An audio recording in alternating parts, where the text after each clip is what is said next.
So in the previous section, we discussed about measures of central tendencies. We talked about the means, the medians, the modes, and the different ways of finding the different kind of means. In this section, we want to talk about another measure, and we call it a measure of spread or dispersion. If measures of central tendencies can be seen as center values of the data to which a lot of the data points cluster around, then a measure of spread or a measure of dispersion is loosely defined as how closely data points tend to cluster around the centers. And this definition is probably best displayed via an example. I have sampled 8 players from 2 basketball teams. I've sampled 8 players from the Panthers, which is a co-ed team, meaning it consists of both boys and girls. And I've sampled 8 players from the Lions, which is an all-girls team. And from the 8 players that I've sampled from each team, I have measured their heights and tabulated their heights as follows. I've also calculated the sample means of each of these 8 players that were in each of these teams, and found that the mean height of the Panthers was 165 centimeters. And for the Lions, 165 centimeters was its mean as well. Now, if you take a closer look, or if you eyeball the data, okay, in spite of the means being equal, okay, there's one striking feature that is different from between these 2 data sets. The Lions in particular, because it is an all-girls team, you will see that a lot of the heights, okay, have or are more closely clustered around the mean of 165 than the Panthers are. Okay, so for example, if you look at player number 1 in the Panthers, that player's height deviates or varies quite a bit from the average of 165. In fact, this particular player is 21 centimeters taller than the average height in the Panthers. Nowhere in the Lions do you observe a player who is 21 centimeters taller than the average of 165. In fact, you don't even see any player who is 10 centimeters taller or shorter than the average of 165. Okay? So it seems like there seems to be a greater dispersion or spread in the data or in the heights of the Panthers versus the Lions. Now, it helps to sort of visualize this data if we were to draw a graph for this table. And that's what I've done here. What you see here are, in the vertical axes, you have the heights of the players.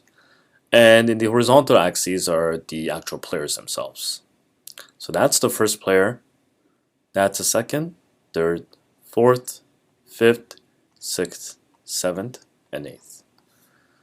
That first blue dot represents the first Panther player.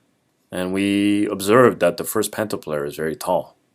Okay, he or she is 186 centimeters tall. Okay. So that's 186 over there. The first Lions player we saw is 160 centimeters. Okay. And the mean of both of the teams was calculated to be 165 centimeters. So let's also draw the mean here. Okay, so the mean, I'll pick a color here. What's a good color for the mean? Let's pick a red. 165 would be somewhere in the neighborhood of the fourth player, 163, okay? Yeah, so somewhere around here. And let's label that as the mean of 165 centimeters. In statistics, we defined a quantity called deviance as the difference between a particular data point and how much that data point differs from the overall mean. Okay.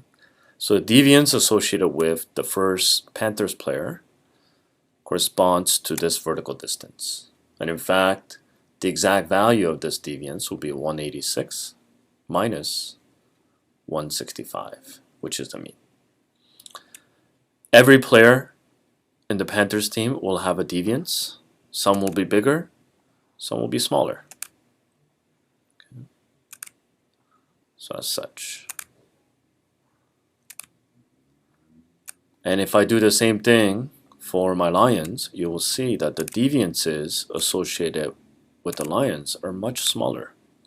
And that also reflects the fact that a lot of these green dots have a higher tendency to cluster around the red line than the blue dots do. Okay. So we say that the data or the heights in the Panthers team is more dispersed or more spread out than the heights of the Lions player. Okay. So next what we want to do is we want to come up with a measure, okay, to capture this measure of deviance, or to capture this dispersion or spread in the data. Okay. And the way we do it is as follows. So for each of our data point, what I've done is I've calculated the heights of these bars or these deviances.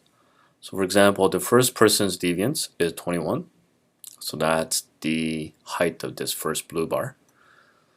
The second Panther's deviance is -3. So that's the height of this small blue bar. -17, -20, 19, 14, -12, and -2 as calculated in the deviance table. Okay. So the deviance, again, formulaically, is the difference between the ith measurement minus x bar, which is our sample mean. Y bar, let the height of the lines be represented by y's. Okay. So their deviances are these green vertical distances from the mean of 165, and obviously, graphically, they're smaller and numerically they reflect that. Okay. So the way we calculate standard deviation usually is denoted by S. Okay. And let's calculate the standard deviation for the Panthers. Okay. What we do is we take the square root of each deviances. Okay. So each deviance is xi minus x bar, and we square each of them. And after squaring each of the deviances, we add all of those squared deviances. So add them up all together. I here goes from first player to the 8th player. And divide this by, obviously, the size of your sample, n. Okay? But for mathematical reason, when we calculate a sample standard deviation, we take away -1. Okay? We'll talk about more about this, why we do this -1 later on. And obviously, we take the square root of all of this to get a measure called standard deviation. Okay. So I've calculated that number for you here. Okay, but I do encourage you to try this on your own. If I were to expand this, this would be the first deviance squared plus the second deviance squared -3 plus the third deviance squared all the way up to the last deviance, which is -2 squared as such, and divided by, there are 8 players, 8 minus 1 is 7, and take the square root of this number. Okay. And computing that, you will get 16.23 centimeters. Now in green, let's calculate the measure of spread, in this case the standard deviation. Again, I want to emphasize that should be a y bar there. So this here, algebraically, is no different than the one in blue. We take all the deviances, we square them, and we add them together. We divide that by n minus 1 and take the square root of this quantity. Okay. So first deviance for the first Panther is -5. Take the square. 0 is the second, plus 4 squared, all the way up to the 8th player's deviance, which is 0 squared. Divide that by 7, take the square root, and that value ends up being, as I calculated here, 2.83. As you can see, the standard deviation, if you compare this against the Panthers, is much, much smaller. A good interpretation of this number is basically the average length of these vertical bars. The green bars are much smaller. In fact, the average length of these green bars is about 2.83 centimeters, and the average length of the blue bars, which are much bigger, are around 16.23 centimeters.